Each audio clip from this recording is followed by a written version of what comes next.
महाभारत कथा पूरी तरह से वेद व्यास महाभारत के ऊपर आधारित है। यदि आप इसका निरंतर श्रवण करते रहना चाहते हैं तो इस चैनल को सब्सक्राइब जरूर कर लें और आगे आने वाली सभी पॉडकास्ट के नोटिफिकेशन के लिए बेल आइकन को भी जरूर से प्रेस कर दें। अब हम सुनेंगे श्रीमद् भगवद गीता कर्म संन्यास योग। अर्जुन बोले, कृष्ण, आप कर्मों के संन्यास की और फिर कर्मयोग की प्रशंसा करते हैं, इसलिए इन दोनों में से एक जो निश्चित किया हुआ कल्याणकारक हो उसको मेरे लिए कहिए। श्री भगवान बोले, कर्म संन्यास और कर्मयोग ये दोनों ही परम कल्याण के करने वाले हैं, परंतु उन दोनों में से भी कर्म संन्यास से कर्मयोग साधन में सुगम होने से श्रेष्ठ है। अर्जुन, जो पुरुष न किसी से द्वेष करता है और न किसी की आकांक्षा रखता है, वो कर्मयोगी सदा सन्यासी ही समझने योग्य है, क्योंकि राग द्वेष आदि द्वंद्वों से रहित पुरुष सुखपूर्वक संसार बंधन से मुक्त हो जाता है।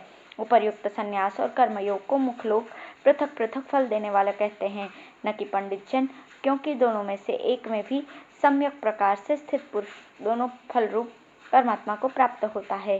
ज्ञान योगियों द्वारा जो परम धाम प्राप्त किया जाता है, कर्म योगियों द्वारा भी वही प्राप्त किया जाता है। इसलिए जो पुरुष ज्ञान योग और कर्म योग को फल रूप में एक देखता है, वही यथार्थ देखता है। परंतु अर्जुन, कर्मयोग के बिना संन्यास, मन, इंद्रिय और शरीर द्वारा होने वाले संपूर्ण कर्मों में कर्तापन का त्याग प्राप्त होना कठिन है, और भगवत स्वरूप को मनन करने वाला कर्मयोगी पर ब्रह्म परमात्मा को शीघ्र ही प्राप्त हो जाता है। जिसका मन अपने वश में है, जो जितेंद्रिय एवं विशुद्ध अंतःकरण वाला है और संपूर्ण प्राणियों का आत्मरूप परमात्मा ही जिसका आत्मा है, ऐसा कर्मयोगी कर्म करता हुआ भी लिप्त नहीं होता। तत्व को जानने वाला सांख्य योगी तो देखता हुआ, सुनता हुआ, स्पर्श करता हुआ, सूंघता हुआ, भोजन करता हुआ, गमन करता हुआ, सोता हुआ, श्वास लेता हुआ, बोलता हुआ, त्यागता हुआ, ग्रहण करता हुआ तथा आँखों को खोलता और मूंदता हुआ भी सब इंद्रियां अपने अपने अर्थों में बरत रही हैं, इस प्रकार समझकर निसंदेह ऐसा माने कि मैं कुछ भी नहीं करता। जो पुरुष सब कर्मों के परमात्मा में अर्पण करके और आसक्ति को त्याग कर कर्म करता है, वो पुरुष जल से कमल के पत्ते की भांति पाप से लिप्त नहीं होता। कर्मयोगी ममत्व बुद्धि रहित केवल इंद्रिय, मन, बुद्धि और शरीर द्वारा भी आसक्ति को त्याग कर अंतःकरण की शुद्धि के लिए कर्म करते हैं। कर्मयोगी कर्मों के फल को परमेश्वर के अर्पण करके भगवत रूप शांति को प्राप्त होता है, और सकाम पुरुष कामना की प्रेरणा से फल में आसक्त होकर बंधता है।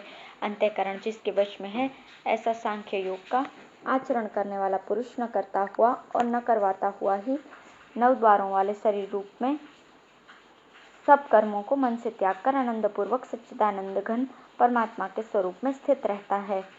परमेश्वर भी न तो भूत प्राणियों के कर्तापन को, न कर्मों को और न कर्मों के फल को संयोग को ही वास्तव में रचता है, किंतु परमात्मा के सकाश से प्रकृति ही बरतती है।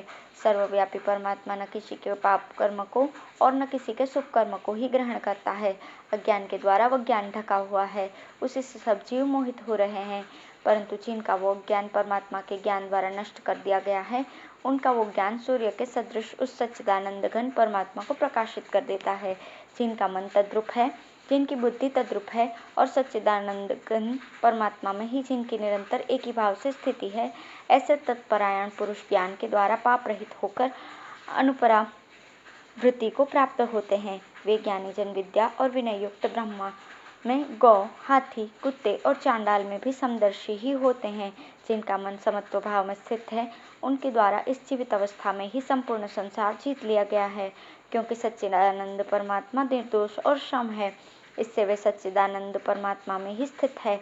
जो पुरुष प्रिय को प्राप्त होकर हर्षित नहीं होता और अप्रिय को प्राप्त होकर उद्विग्न न हो, वह स्थिर बुद्धि संशय रहित ब्रह्मवेत्ता पुरुष सच्चिदानंद घन परम ब्रह्म परमात्मा में एक ही भाव से नित्य स्थित है।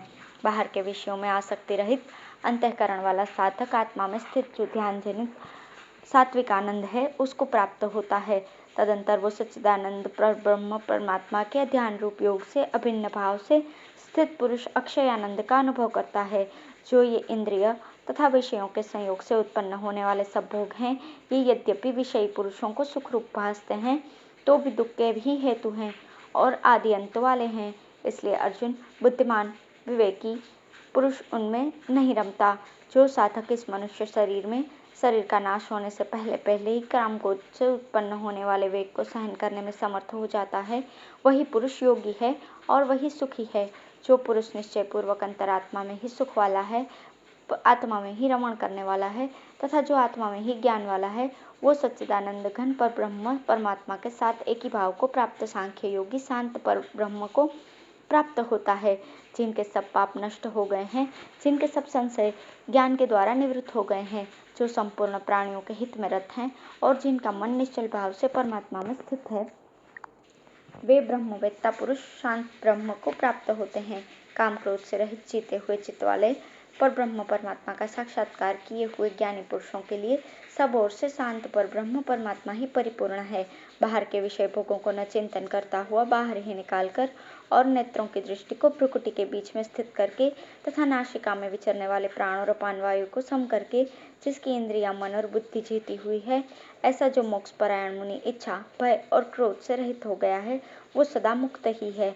मेरा भक्त मुझको सब यज्ञ और तपों को भोगने वाला, संपूर्ण लोकों के ईश्वरों का भी ईश्वर तथा संपूर्ण भृत प्राणियों का सुहृद अर्थात स्वार्थ रहित, दयालु और प्रेमी ऐसा तत्व से जानकर शांति को प्राप्त होता है। धन्यवाद।